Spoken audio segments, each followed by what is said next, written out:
Hello, everyone. Um, so we're going to start our presentation. So first of all, we're going to introduce ourselves. So my name is Arthur Suzuki. I'm a developer at BibLibre. I'm working for libraries since 8 years now, 2015. I have more an IT background, and I've also been a Koha release maintainer for the 2111. And since I got hired at BibLib 4 years ago, I've been working on the Bokeh software, which is a discovery layer. And My name is Jordan Fields. I am the Aspen product librarian at ByWater Solutions, and Aspen is a discovery layers we'll be talking about today. If you know discovery layers, wonderful. You're going to get to see some great examples. And if you don't know discovery layers, then you're going to learn what they are today.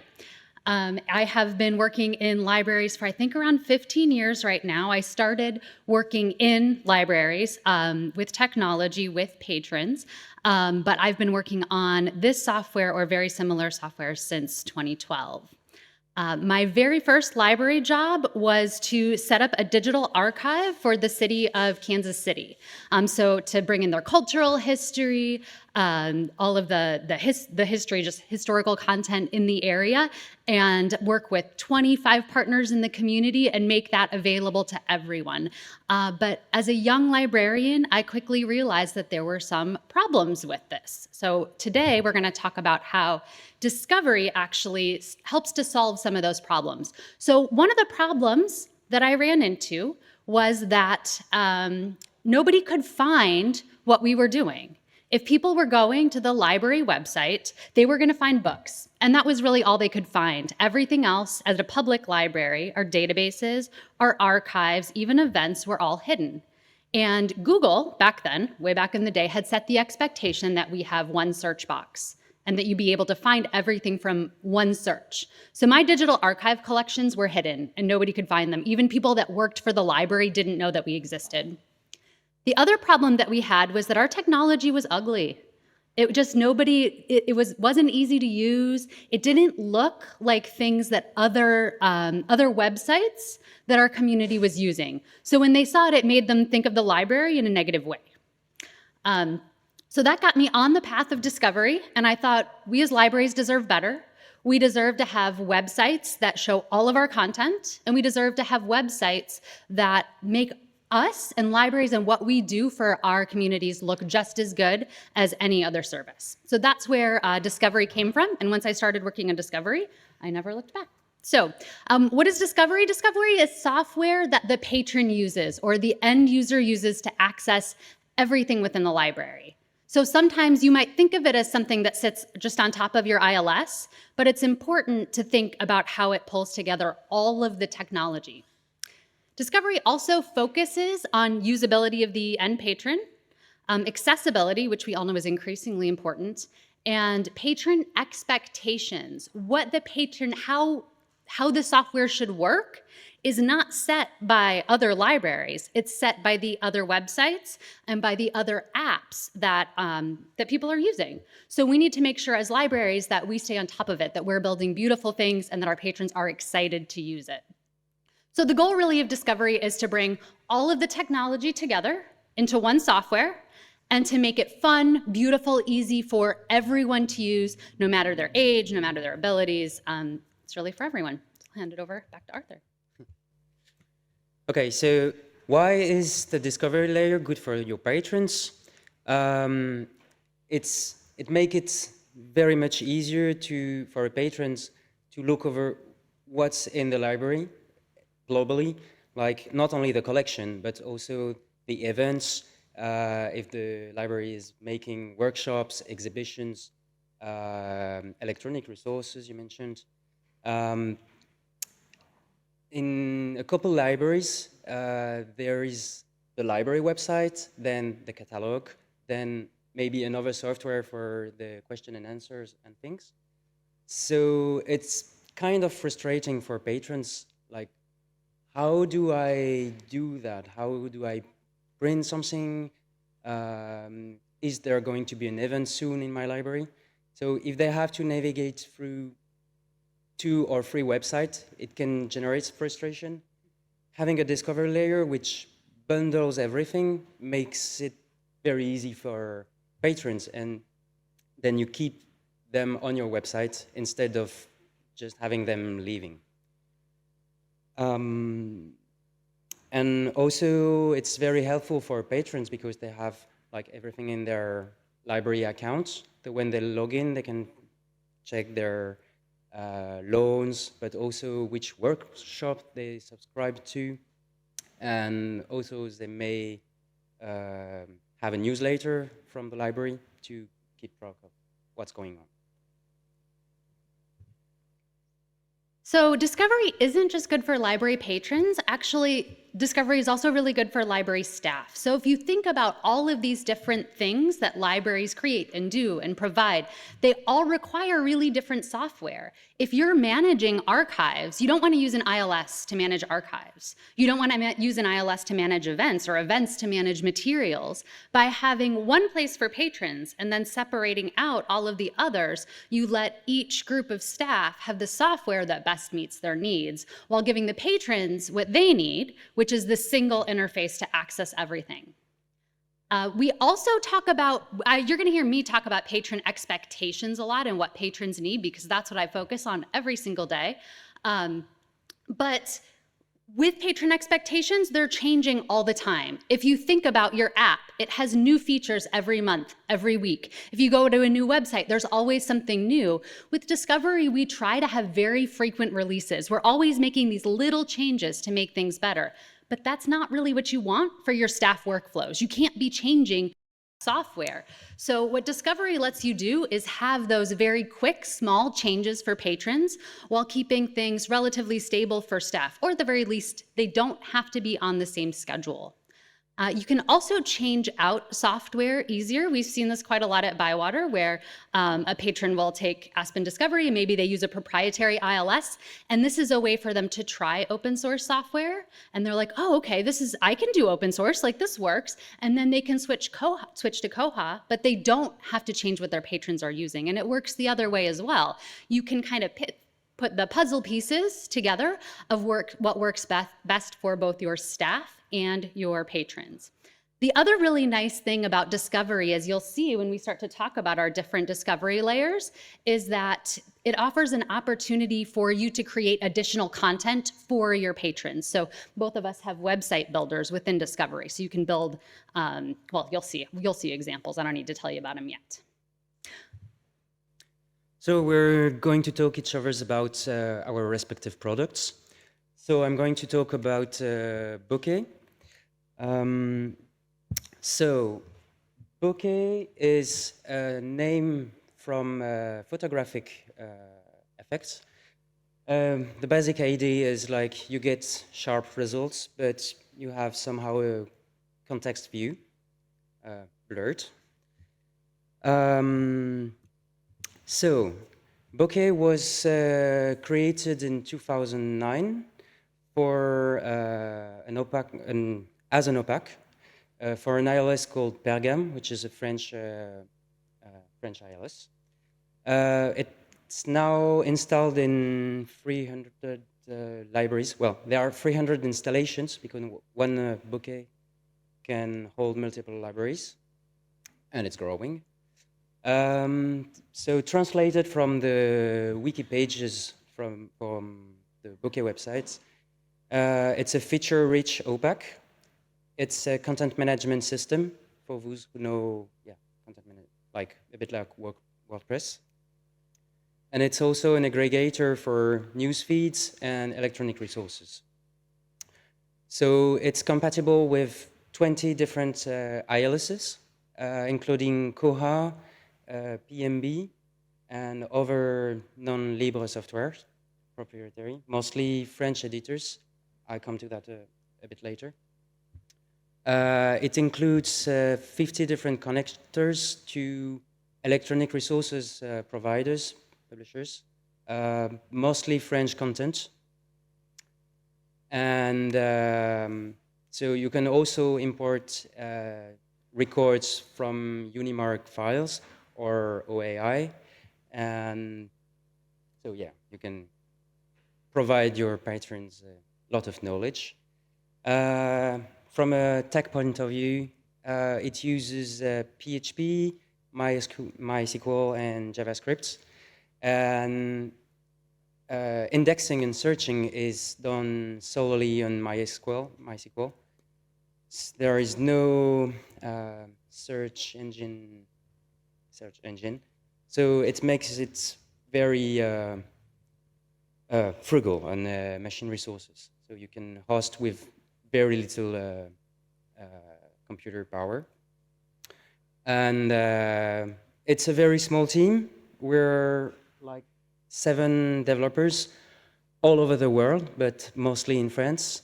We have 1 developer in Côte d'Ivoire, Henri Damien Laurent, who is also a previous Koha contributor, one of the very first. And you may also find this information on the wiki. So, Bokeh helps to make really nice websites. I will show a couple of examples. So you can make FAQs, user guides. Makes it very easy for patrons to find things. And you can create some kind of sub-websites for specific audience, kids, academic students, teachers.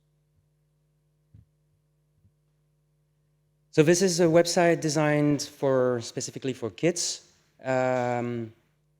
So it's a library in Provence, and they made some specific sub-site for kids with curated resources and filters so that the kids can browse in an autonomous way, but in a safe environment.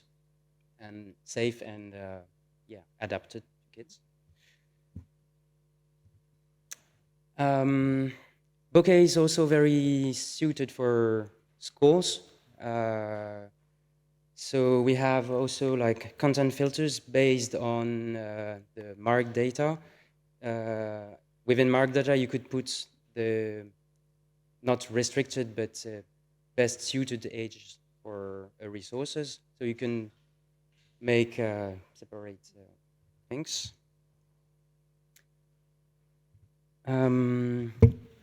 It's also very nice for students. We have a couple of high school using Bokeh.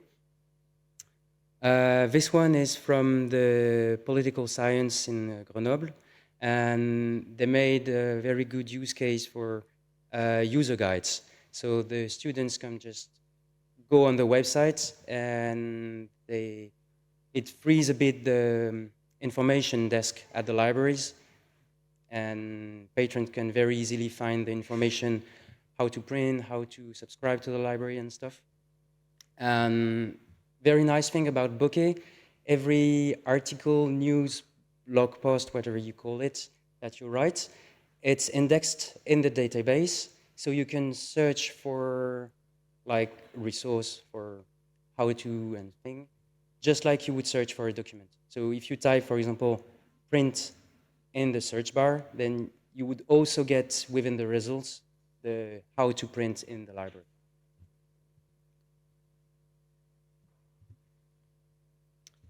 Also for teachers, so this is called the INSA in Lyon. It's a mechanical engineer school. And for teachers, librarians and teachers work together to make some list of resources for their courses, and they advertised it on the website. It's also both for teachers and for students, make it very easy to get the proper documents.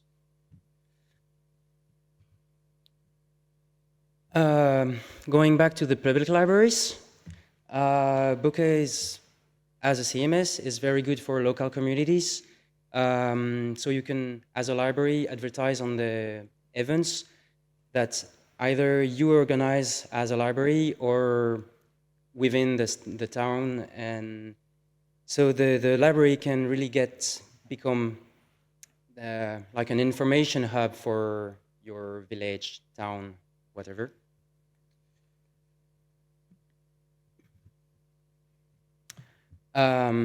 It's also very nice for geek nerds, passionate people.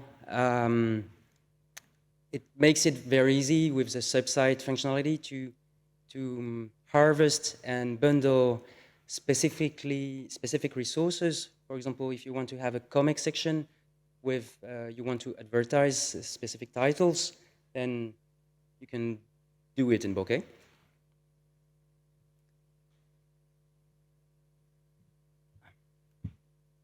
So for web designer librarians, Bokeh makes it very easy to present your records data in many different ways. So for example, we have the reviews. So you can kind of create a community of readers by presenting the latest books and reviews. We have the author pages.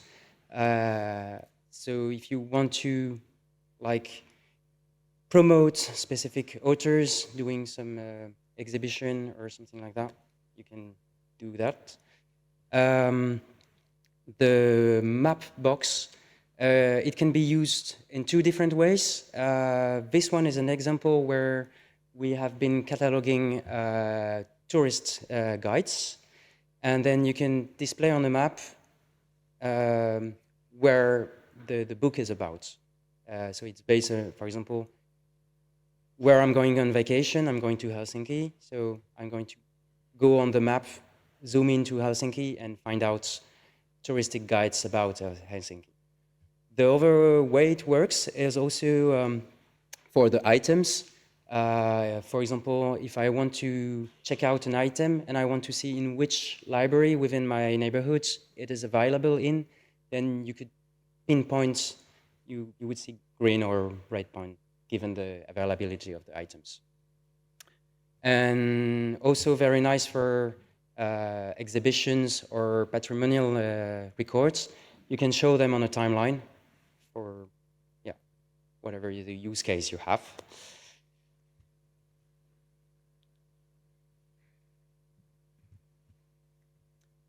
So it connects to a lot of databases.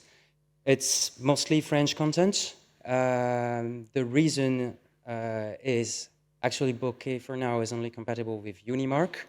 So it's really designed for the French market. So those are either public library or academic library resources. Caffeine is for newspapers that you can read online.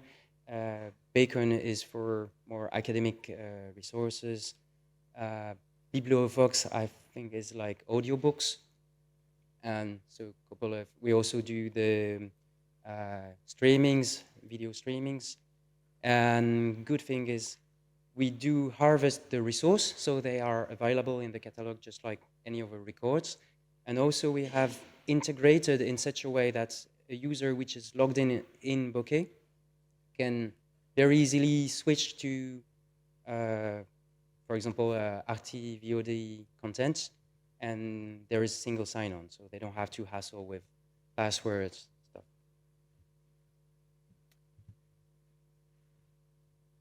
For the curious, Bokeh make enrichment of your data. So if you're looking at some records of or authors, it will gather data from Wikipedia, from YouTube, some reviews from French websites, the national TV archives for some news events, subjects.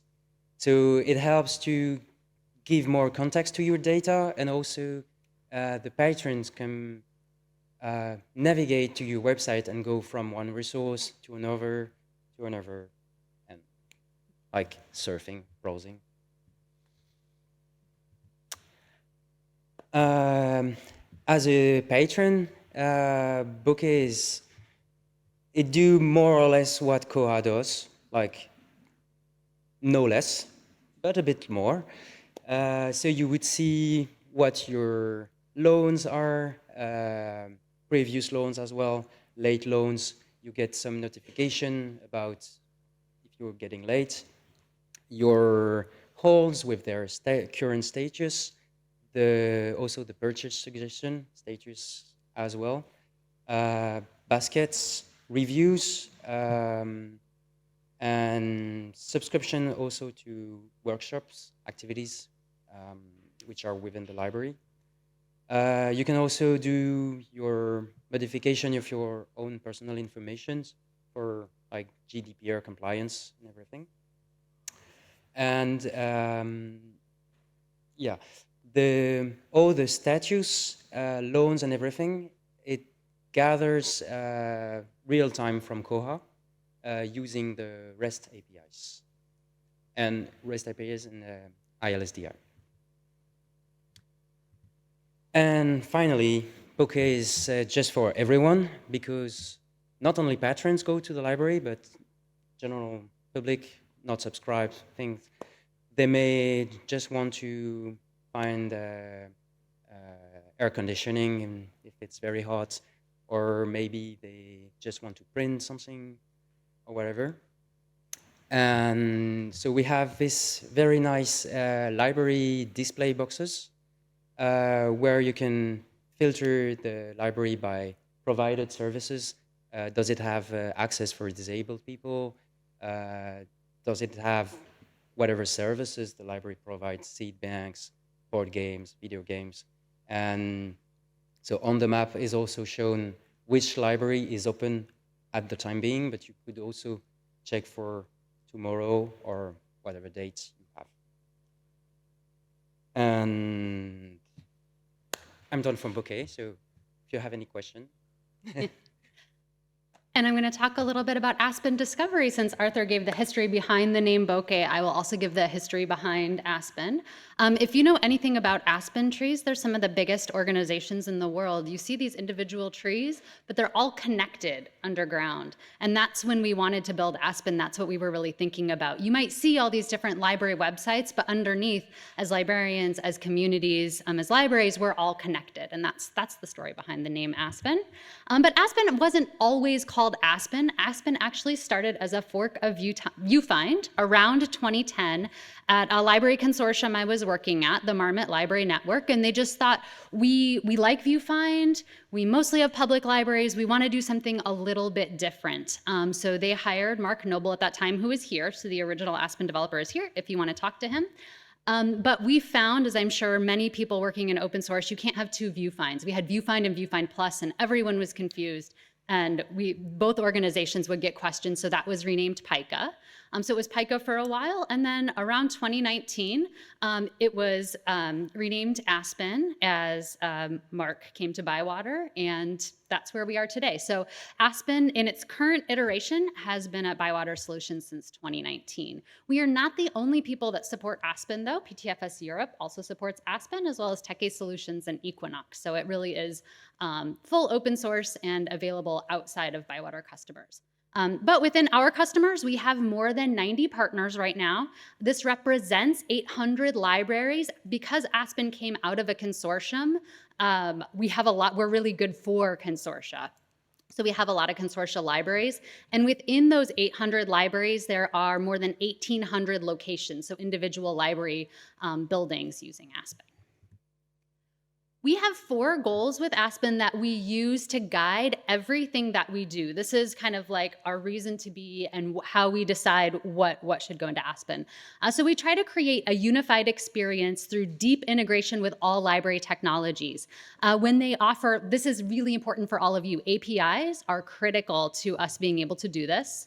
We also try to maximize the user's engagement with the library. We want them to be able to do everything that they can through Aspen, and they're an active participant in their library experience. We also understand that libraries offer so much content. And not only do they offer so much content, but it's our job to bring all of that content together.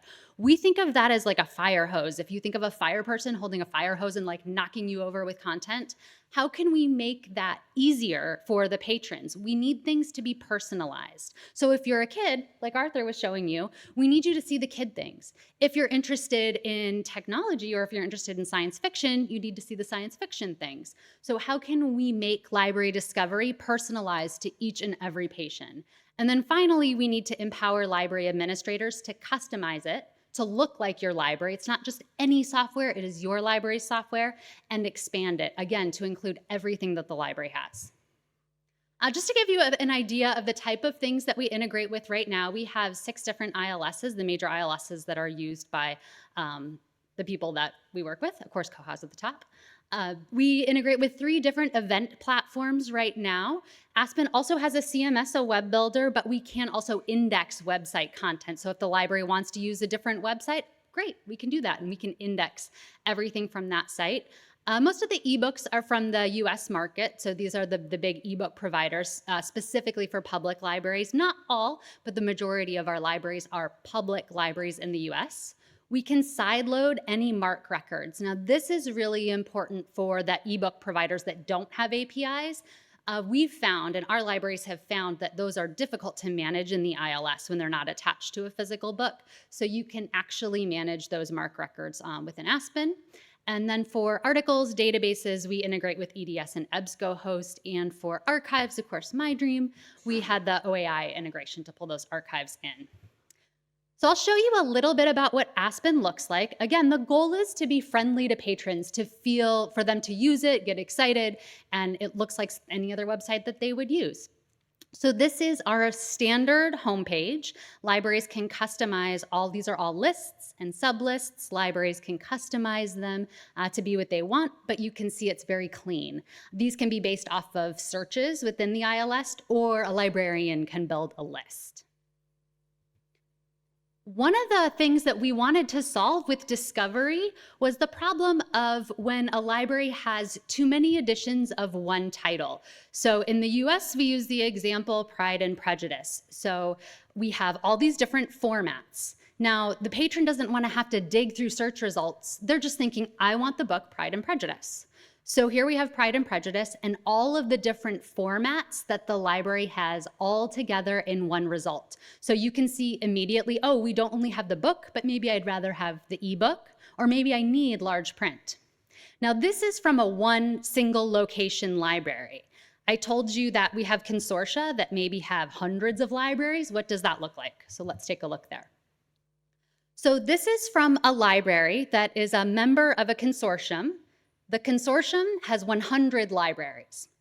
So they have, I opened up, you can see, let me get the mouse going, show editions right here. So if the patron doesn't care, they just want to read Pride and Prejudice, they can click place hold right here. Now, if they're a scholar, they need a specific edition of a book, they can open show editions, and then they can find the edition they need. Now, I said there were 100 libraries. They don't just have 5. This library actually has 51 editions of the book Pride and Prejudice. Now think of how hard that is for a patron. How many pages of search results? And this is just the book, not the ebook, not the audiobook. So we need to pull these all together into one search result, and then it's easy for the patrons. But we have the complexity of everything that the library offers. So those are books and just the typical ebooks, ILS materials. Aspen also integrates events. So as a patron, first of all, I don't want to get in the way of the books. Most of our patrons are looking for books. So how do we tell them that we also have events without getting in the way? So here we have a typical search you can see in the upper left-hand corner for story time, where parents come to read books to their kids.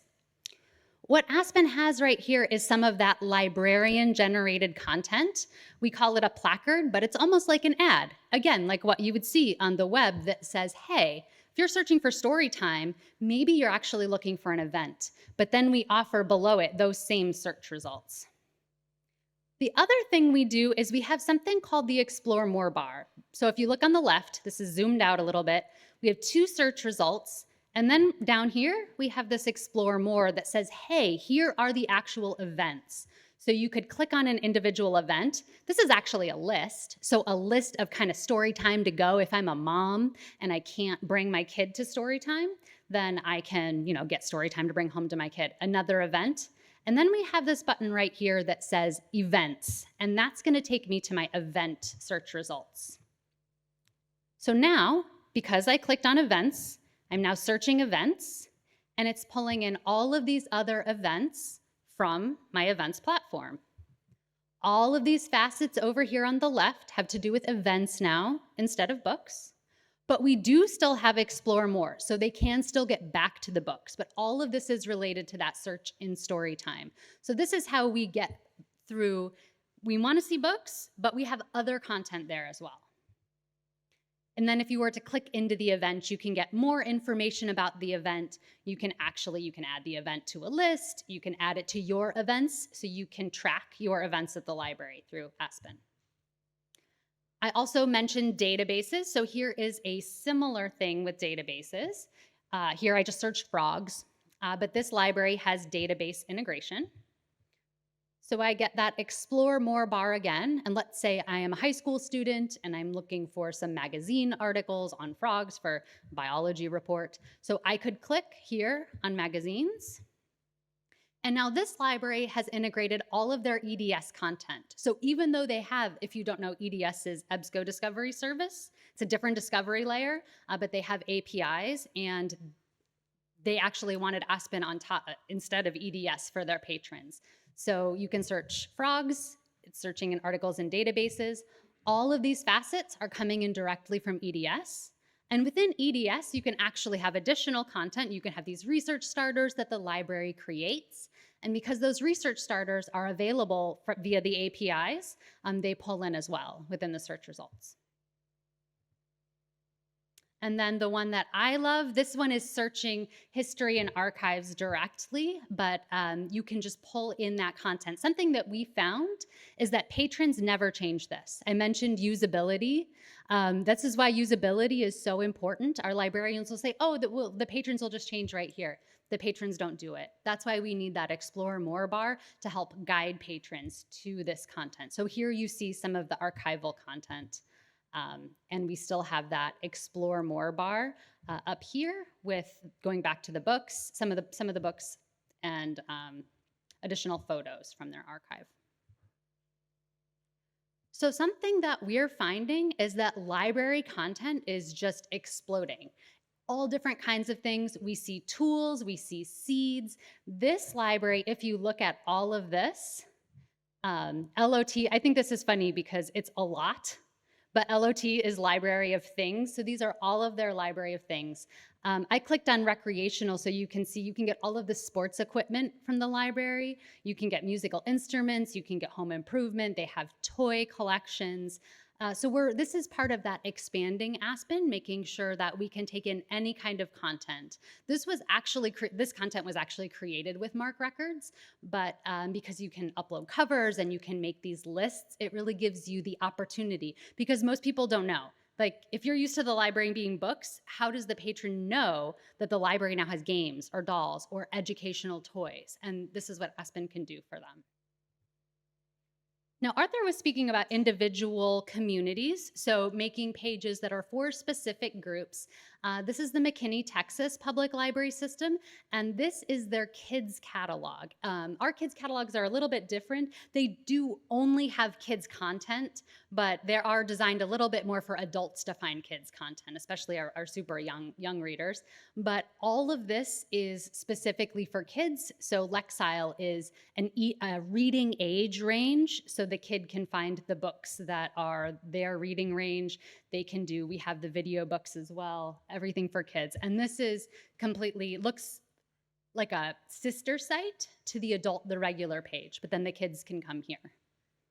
And if you haven't seen it, I have the links to all of these at the end. This is actually a really cute animated GIF, and the dragon is flying and the girl is reading. It's wonderful. I love it so much. We do have some academic libraries using Aspen.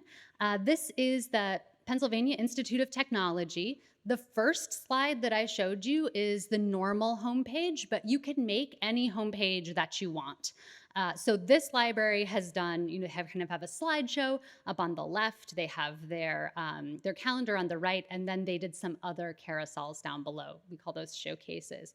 But they don't have to use that page. They can create whatever pages they want and create additional pages.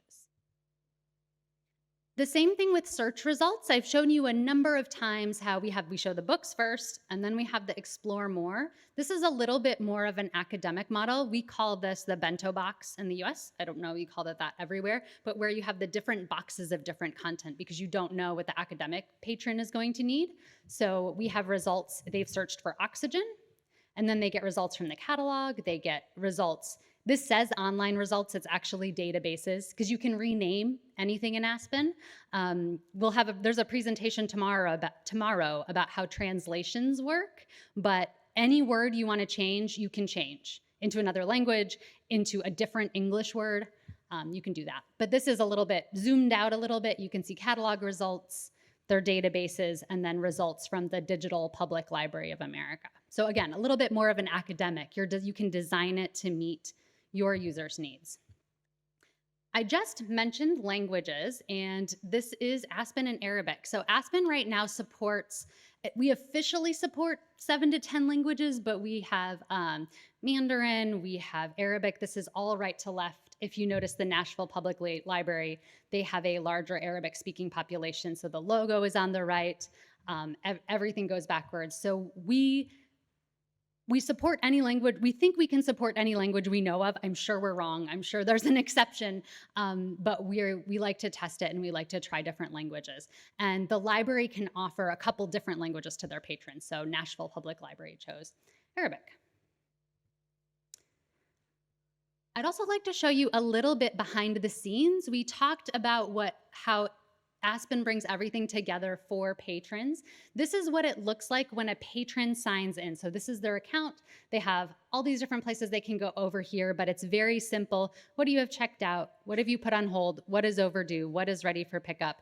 And then titles you may like. We're going to get back to that titles you may like in a minute. But if I click into checked out, again, most people don't care. If it's a physical book, if it's an ebook, they want to see it all together. So we have it all together right here where you see all. And then if you just wanted to see physical materials or these are e-content, you could switch over to just see the e-content. But again, just like Arthur was saying, all the functionality from the ILS you can have from here as well. The other nice thing about bringing the e-content in is we have all of your reading history. So not just your reading history from the ILS. If you choose to keep it, you don't have to keep it, but if you want your reading history, it pulls in reading history from all of the different e-content platforms. So again, everything in one place. Arthur mentioned ratings too. We also have ratings. So this is just a list of titles that a sample patron might have rated. And Aspen does something really special with ratings. We talked about personalization, and it makes recommendations based on what you've rated. So if I have rated it 4 or 5 stars, it knows I'm interested in those subjects.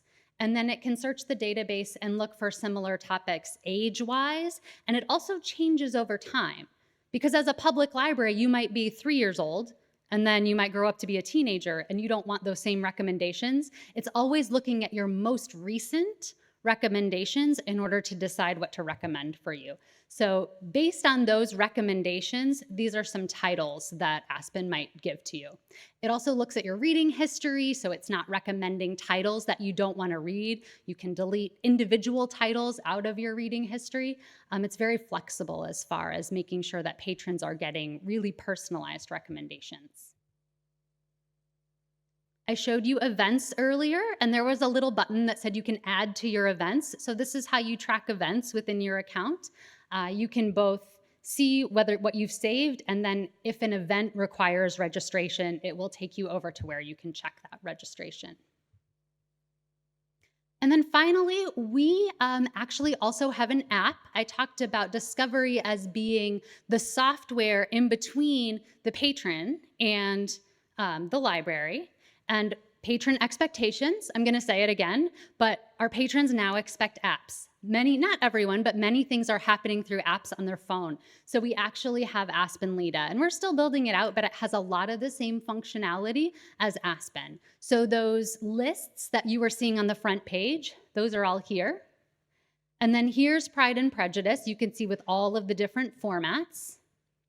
Here's the patron account, where they can check everything with the library. And you can actually check things out. We're working right now where you can check things out from the app. You can search for things. As of this week, you can search for things using like a library barcode. So if you're in a bookstore, you can pull out the book and then scan it with the app, and it will pull it up in the library's website. So again, this is all about meeting those patron expectations to make sure that the patrons see the library the same way that they see a bookstore or Amazon or wherever they are. We need to be a part of their life in the same way. So a couple words about how a discovery layer, whichever it is, brings Koha to Koha. So the discovery ecosystem is a very good use case for the development and maintenance of APIs.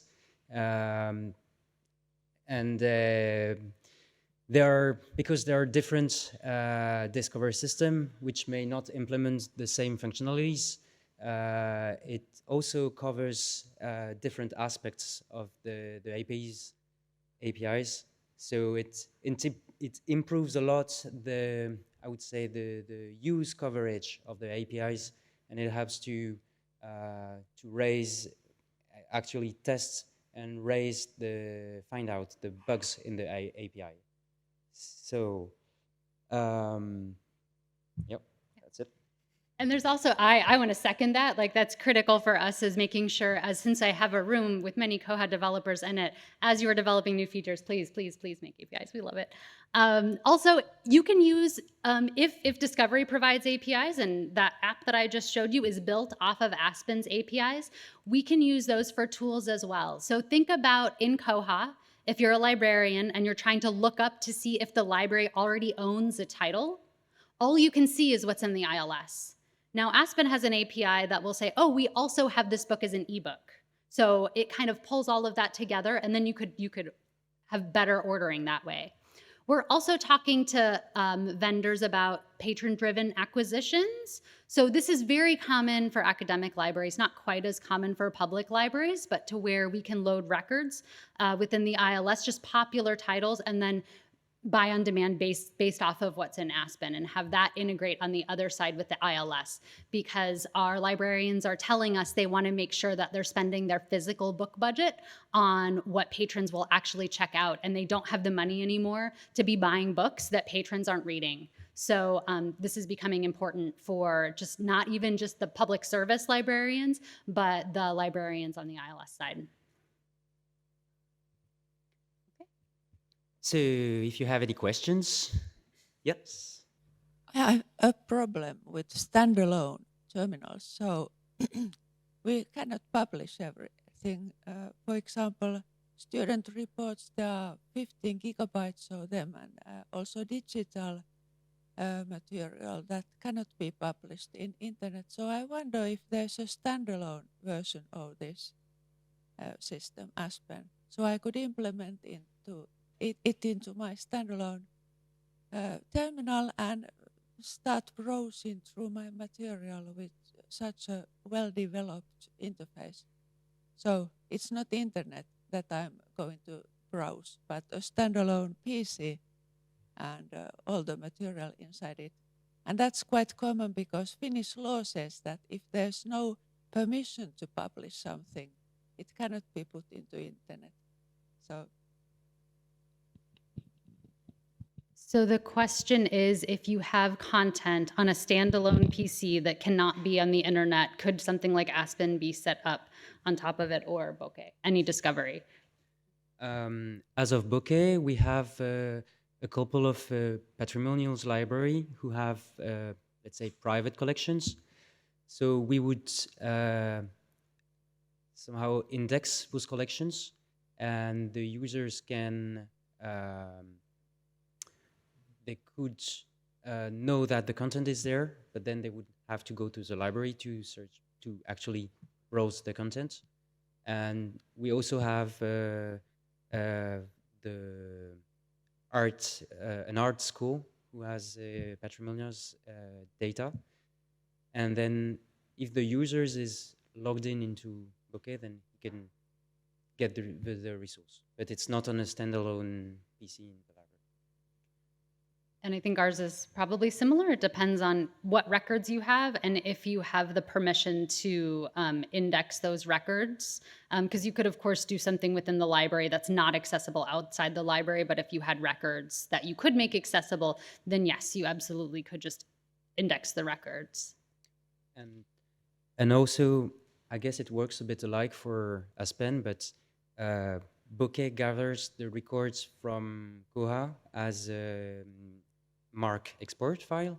So if you have some resource that you do not want to be available on the website, you can just filter this export somehow with, I don't know, saved reports in Koha and get only the record that you want to be displayed. Yeah, same.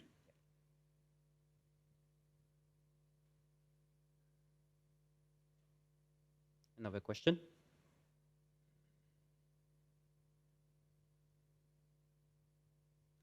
Okay.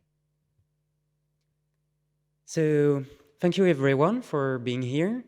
Just to mention also, Mark and Aude are giving a presentation tomorrow. I think it's about Aspen, but with a more broad view about different use cases. Also, the slides of the presentation are here if you want to look at them further. And feel free to come to us.